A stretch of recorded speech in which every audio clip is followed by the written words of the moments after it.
Guten Morgen. Am I right? Good morning to everybody. Yeah, very good. Thank you. Okay. As given to me by organizers, the topic for today's presentation is Ayurvedic dietetics in chronic diseases. So in this presentation of 75 minutes, what you will learn first, importance of dietetics in management. Then second, principles of selection of a particular diet and planning a diet in specific disease condition. And third is, you will, for example, will discuss diet plan in diabetes mellitus, bronchial asthma and some other diseases. So with these three questions, let us begin our lecture. Das Thema ist also ayurvedische Diätetik in chronischen Erkrankungen und wir werden das Thema unter 3 Aspekten chronologisch analysieren. Der erste Aspekt ist allgemein die Bedeutung der Implementierung der ayurvedischen Ernährung oder einer guten Ernährung für den Patienten. Der zweite Aspekt, wir werden uns differenzierter über die Auswahl bestimmter Nahrungsmittel unterhalten und über die Erstellung eines diätetischen Plans. Und der dritte Aspekt, wir werden uns konkret anschauen, wie sollte ein Ernährungsplan für Diabetes mellitus und für Bronchialasthma und gegebenenfalls, wenn es die Zeit zulässt, für einige andere spezifische Störungen aussehen.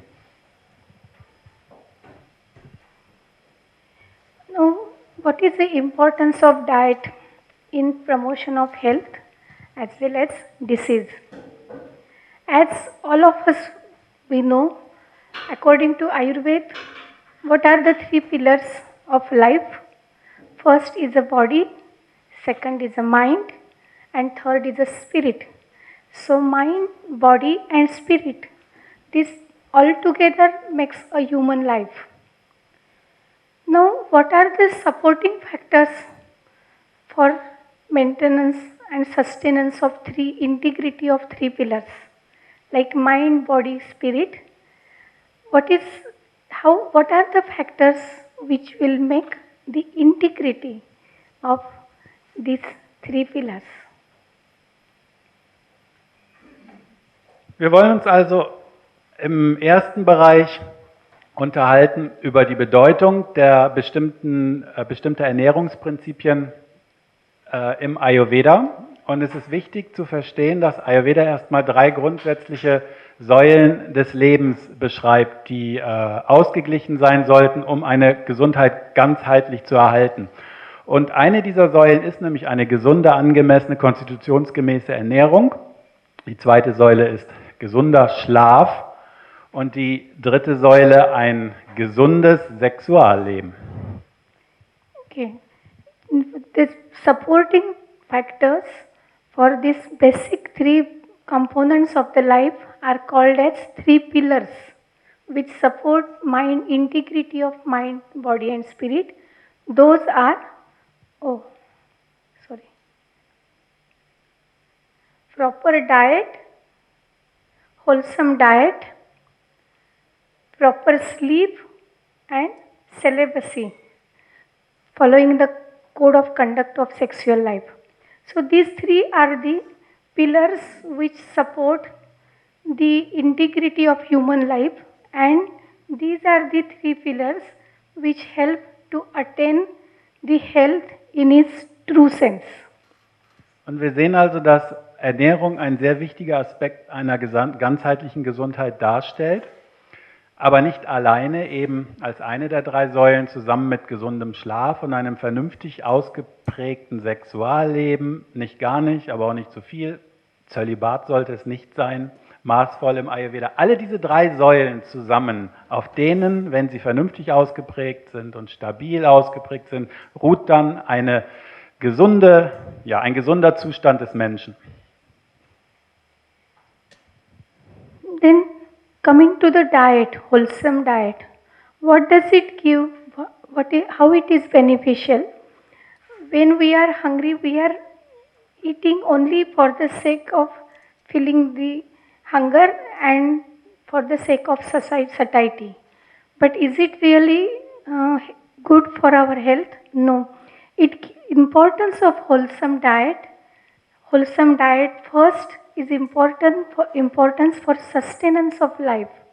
That is integrity of mind, body and spirit is dependent on wholesome diet. Secondly, wholesome diet really is important for maintaining the longevity, prolongation of age.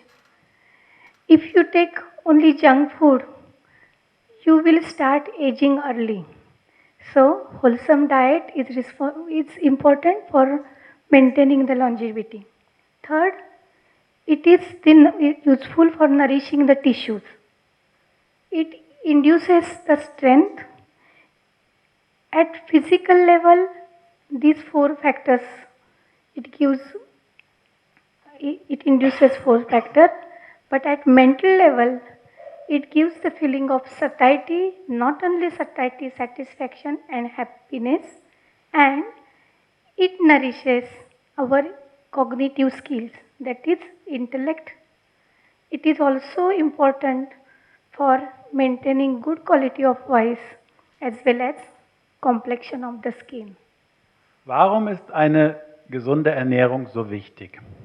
Wir berücksichtigen das ja häufig gar nicht und sagen, okay, wenn mir etwas gut schmeckt, dann ist das erstmal schon eine sehr wichtige Komponente und dann reicht mir das erstmal aus. Aber das heißt ja noch lange nicht, dass nur weil mir etwas gut schmeckt, es auch gut ist für meine Gesundheit.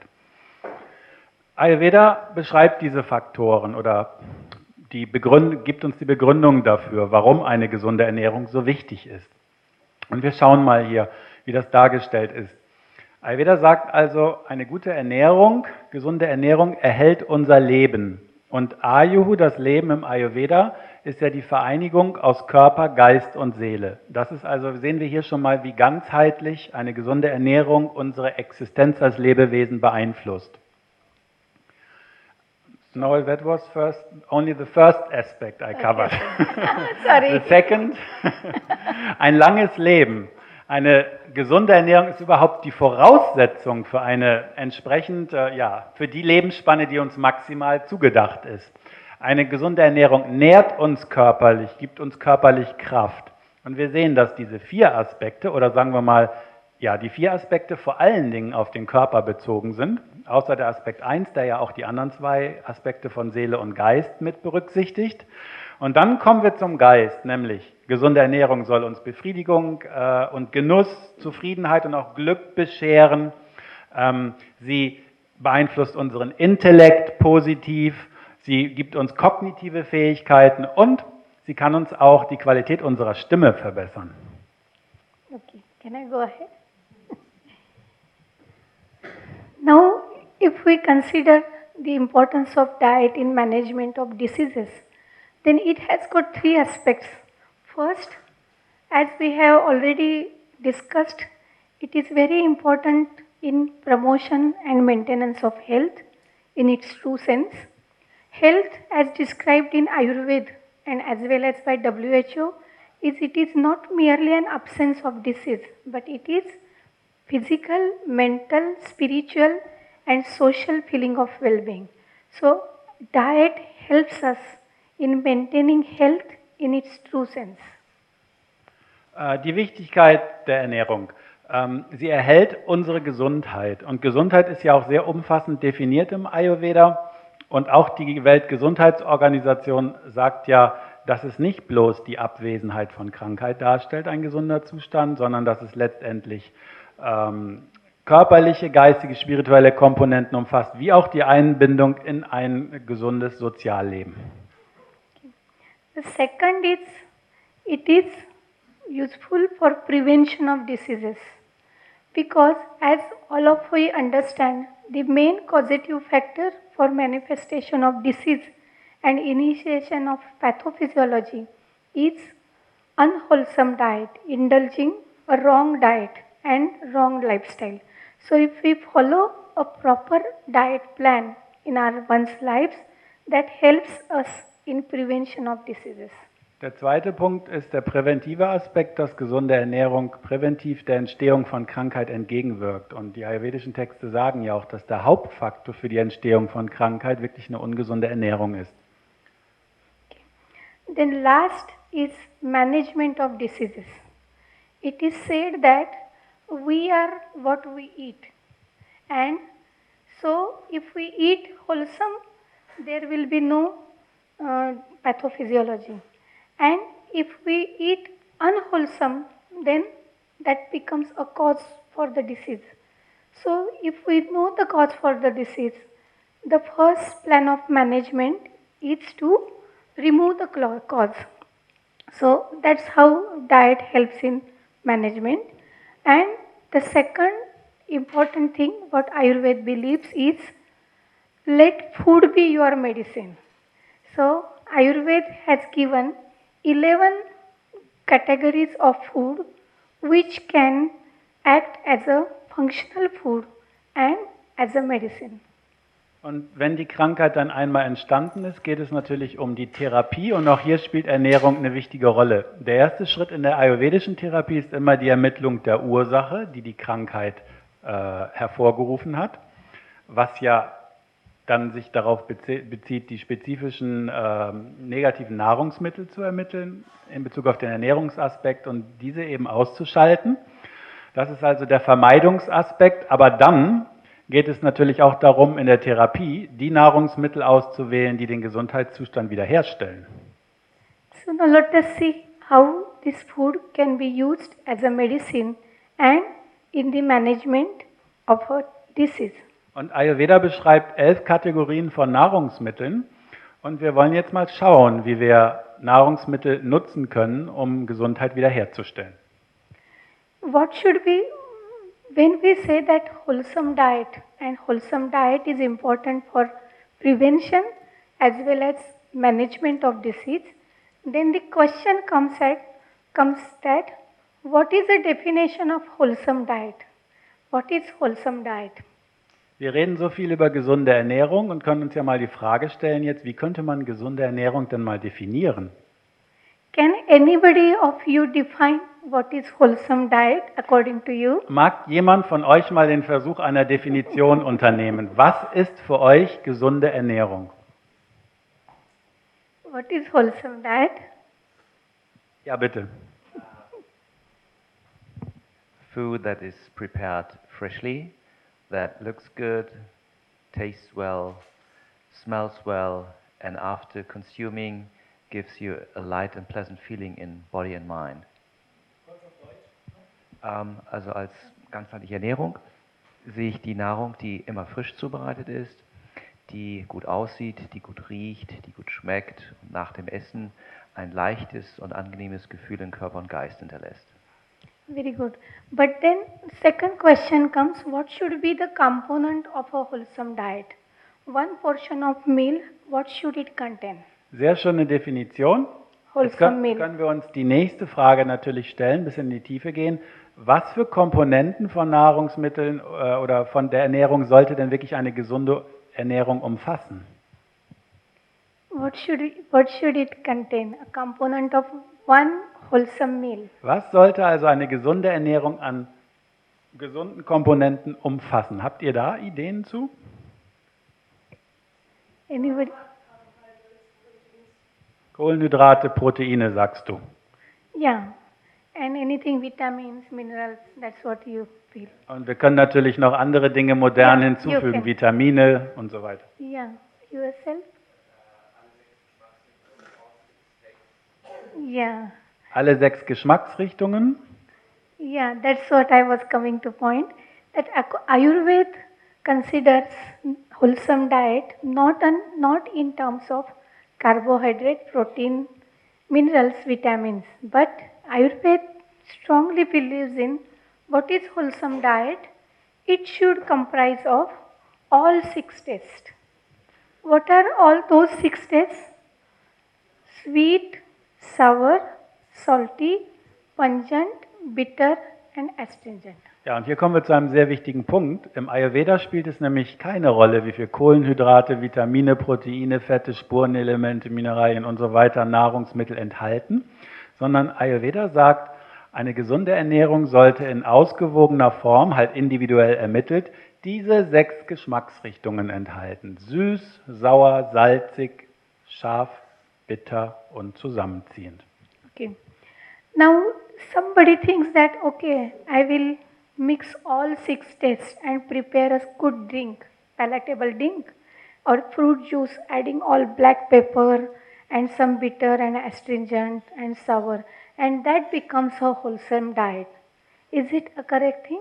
Nun ist natürlich die Frage, wir stellen euch mal die Frage, jetzt könnte man sagen, wir brauchen also nur diese 6 Geschmacksrichtungen miteinander zu vermischen und dann haben wir ein gesundes Nahrungsmittel. Wir machen uns also einen Fruchtsaft aus einer süßen und sauren Frucht, machen eine Prise Salz rein, etwas schwarzen Pfeffer, etwas Bitteres und noch was Zusammenziehendes. Wäre das dann gesund?